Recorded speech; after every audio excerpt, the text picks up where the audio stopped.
আজকের এই ভিডিওতে আমরা জানবো হযরত খাদিজা রাদিয়াল্লাহু তাআলা আনহাকে জানাজা ছাড়া কেন দাফন করা হয়েছিল, আর ওই বছরকে কষ্টের বছর বলা হয়েছিল কেন। এইসব প্রশ্নের উত্তর আজকে জানবো। হযরত খাদিজা রাদিয়াল্লাহু তাআলা আনহা হলেন প্রথম নারী যাকে কোরআনের আয়াত দ্বারা উম্মুল মুমিনিন অর্থাৎ মুমিনদের মা উপাধি দেওয়া হয়েছিল। এছাড়াও কোরআনে কারিমে হযরত খাদিজা রাদিয়াল্লাহু তাআলা আনহা সম্পর্কে এবং দ্বীনের খেদমতে তার অবদানের কথা বলা হয়েছে।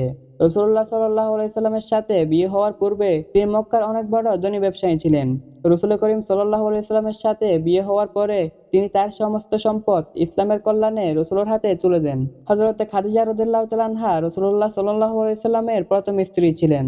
রাসূলুল্লাহ সাল্লাল্লাহু আলাইহি সাল্লাম তাকে এতটাই ভালোবাসতেন যে তিনি যতদিন জীবিত ছিলেন ততদিন অন্য কাউকে বিয়ে করেননি। হযরত খাদিজা রাদিয়াল্লাহু তাআলা আনহার ইন্তেকালের পর কেন জানাজা হয়নি?